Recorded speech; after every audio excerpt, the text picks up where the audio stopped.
और इतना ज़्यादा आप डालते हैं जितना रिकमेंडेड डोज है उससे ज़्यादा डालते हैं, जिस कारण से हम जो भी अनाज उगा रहे हैं वो एक तरीके से अनाज के साथ साथ हम जहर उगा रहे हैं और हम उसको खा रहे हैं। उसको खाने के बाद सारी जो भी परेशानियां हैं, जो भी समस्या है, वो एसएमएस साहब ने बता दिया, मुझे इससे आगे बताने की जरूरत नहीं है।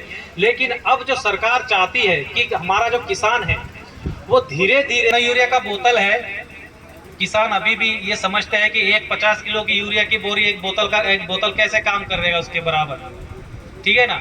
तो देखिए कर सकता है, करने को ये है। आपने देखा होगा जो भी आप कृषि वैज्ञानिक से बात करते होंगे वो अक्सर ये कहते होंगे कि आपका जो दानेदार यूरिया है उसकी जो इफिशियंसी है वो 25 से 30% है। देखिए 25 से 30% का मतलब ये है कि अगर आपने 100 किलो यूरिया लगाया तो 100 किलो में से 25 किलो या 30 किलो यूरिया ही आपके खेत को मिलता है। बाकी का जो यूरिया है वो आपका या तो ऐसे, जैसे गर्मी पड़ रही है, इस गर्मी में अगर आप यूरिया डालोगे तो वो गल के गैस बन के हवा में चला जाएगा, बारिश होगी तो बह जाएगा या लीचिंग होकर मिट्टी के नीचे चला जाएगा, और पौधा तो वो 100 mg में काम कर जाता है कि नहीं कर जाता है। 500 mg का टैबलेट खाएंगे, वही जगह पे अगर इंजेक्शन लगा तो आपका 100 mg में काम हो जाता है। क्यों हो जाता है? क्योंकि वो सीधा आपके नसों में लगाया जाता है, सीधा आपके रक्त के संपर्क में आता है और वो तुरंत अपना काम करने लगता है। और जब आप क्या करते हैं, गोली खाते हैं, तो गोली खाने के बाद वो पेट में जाके गलता है, गलने के बाद वो अपना मतलब मेटाबॉलिज्म क्रिया पेट में होता है, उसके बाद वो आपके शरीर के दूसरे अंगों में पहुंच के अपना असर दिखाता है। तो कहने का मतलब ये है कि जो नैनो उर्वरक है इसको इस्तेमाल करने का सबसे मेन कारण ये है कि इसकी जो इफिशियंसी है वो 80% है, कम से कम 80%। 80% का मतलब यदि आपने मान के चलिए ये है 500 ml का, तो आपका 80% का मतलब वो है कम से कम आपका 400 ml जो यूरिया है वो आपके पौधे को मिलेगा, 20 ml आपका खराब हो जाएगा। इसी तरह नैनो डीएपी भी देखिए निकाल, पीला ढक्कन है नैनो डीएपी और ये जो हरा ढक्कन है ये जो है आपका नैनो यूरिया है, ठीक है। अब नैनो यूरिया नैनो डीएपी दोनों मार्केट में है और सरकार और इफको जो है चाहता है कि धीरे धीरे किसान इसको अपनाना शुरू करे। हम लोग ये नहीं कह रहे कि आप पूरी तरह से अपना धीरे धीरे, हम पहले 5%, फिर 10%, फिर 20%, फिर 25% इसको रिप्लेस कर सकते हैं कि नहीं कर सकते। हर किसान इसको आसानी से कर सकता है और कैसे किया जाएगा इसका तरीका भी हम अभी आपको बताएंगे, क्योंकि जब तक हम इसका तरीका नहीं जानेंगे, लगाने का सही समय, सही डोज और क्या किस समय लगाना चाहिए और कैसे लगाना चाहिए, जब तक इसका हम नहीं पता होगा तो आप लोग भी इसका इस्तेमाल नहीं करना चाहेंगे। अगर ज़बरदस्ती किसी सोसाइटी पे या किसी पे अगर आपके साथ यूरिया का साथ दे दिया तो आपको अगर लगेज दे दिया, इसका तो कोई काम नहीं है, आप घर में जाके भी किसी कोने में फेंक दोगे पड़ा रहेगा, आपका पैसा बेकार चला जाएगा। तो देखिए दोनों का जो इस्तेमाल करने का जो तरीका है, तो सबसे पहले हम बात करेंगे डीएपी की, क्योंकि डीएपी सबसे पहला ज़रूरत है। फसल बोते समय डीएपी की ज़रूरत पड़ती है। जब आप कोई भी फसल बोते हैं तो आप क्या करते हैं, उसको बेसल डोज में डीएपी दानेदार बीज के साथ मिला के आप इस्तेमाल करते हैं। तो उसी समय आपको क्या करना है, अगर आपके पास नैनो डीएपी भी है, अगर आप किस तरह से अपना 25% या 50% कैसे रिप्लेस करेंगे। देखिए हम लोग ये क्लेम करते हैं कि इसके इस्तेमाल से आप 50% डीएपी और दानेदार यूरिया आप रिप्लेस कर सकते हैं। तो कैसे करेंगे आप थोड़ा ध्यान से सुनिएगा, मैं इसके विषय में आपको बता रहा हूँ। डीएपी की बात करेंगे, आप कोई सी भी फसल बो रहे हैं, उसको फसल को बोते समय आप बीज में मिला के डीएपी दानेदार डालते हैं, जो आज के डेट में 1350 रुपये की बोरी है, ठीक है, और 600 रुपये का बोतल है नैनो डीएपी, ठीक। अब क्या करना है आपको, जब आप फसल बोते हैं और डीएपी खरीद के लाते हैं तो आपको क्या करना है, डीएपी दानेदार डीएपी की जो मात्रा है सबसे पहले आधी कर देनी है। यानी कि आप 1 बीघा में अगर 10 किलो दानेदार डीएपी अगर डालते हैं तो आपको क्या करना है, सिर्फ 5 किलो डालना है बोते वक्त, ठीक है।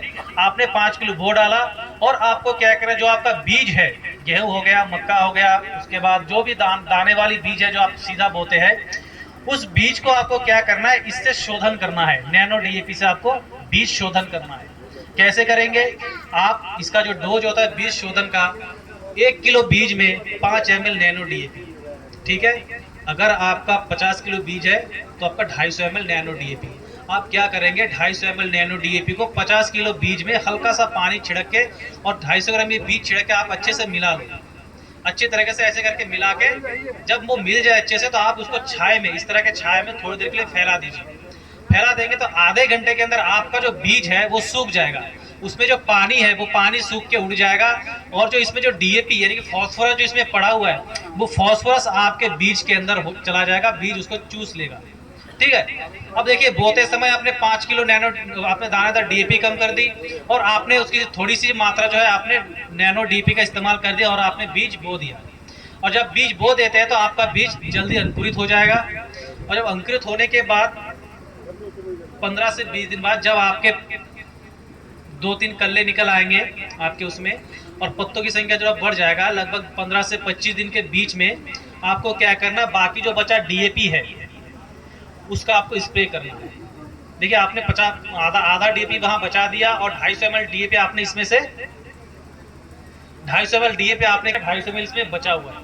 अब आपको क्या करना है, आपको पहला स्प्रे करना है नैनो डीएपी का, और अगर उसी समय आपका यूरिया का भी इस्तेमाल करने का समय आ गया, पहला यूरिया डालने का, अगर 20 से 25 दिन बाद, देखिए अलग अलग फसलों में पहला जो डोज है यूरिया का वो अलग अलग होता है। धान में 5 से 10 दिन में लगा देते हैं, गेहूं में 25 से 30 दिन में लगाते हैं, तो हर फसल की अलग अलग डोज होती है।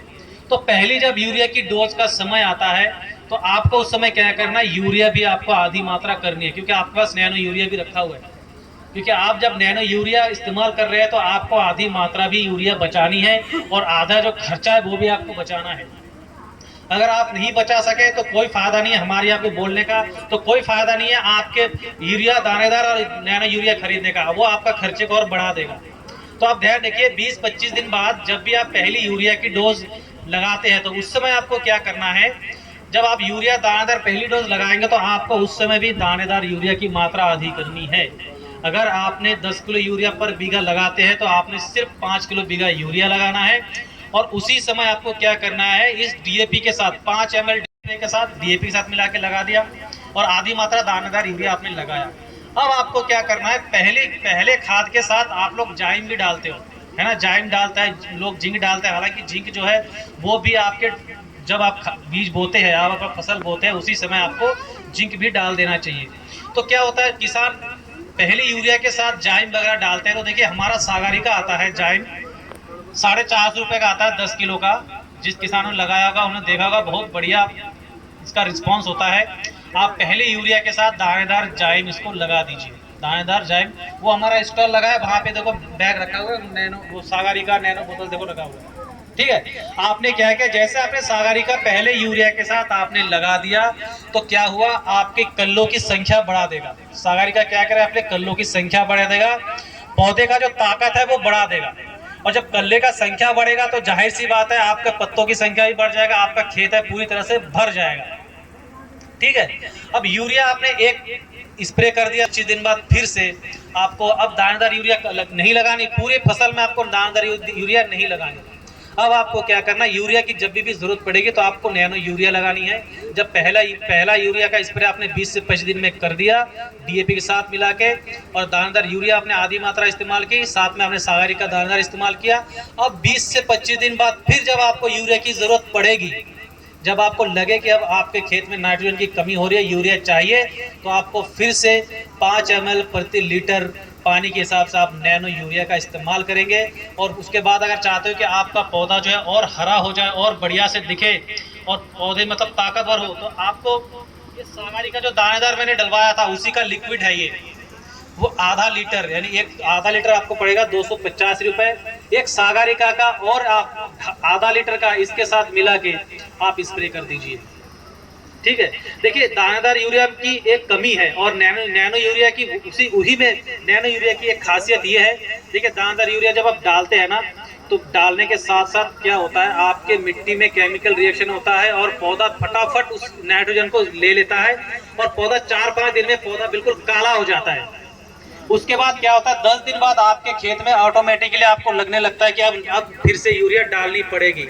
लेकिन जब आप नैनो यूरिया इस्तेमाल करेंगे और सही मात्रा में इस्तेमाल करेंगे तो 20 दिन तक आपके खेत में मालूम ही नहीं पड़ेगा कि आपको यूरिया चाहिए। यानी कि ये क्या करता है, देखिए जब आप पौधे पत्ते से इस्तेमाल करते हैं, देखिए अगर कृषि वैज्ञानिक आएंगे तो वो खुद बताएंगे कोई भी फसल है पोषक तत्व जड़ों से जितना लेता है उससे 5 गुना ज्यादा तेजी से और 5 गुना मात्रा कम से कम पत्ते से लेता है, यानी कि पत्ते से कम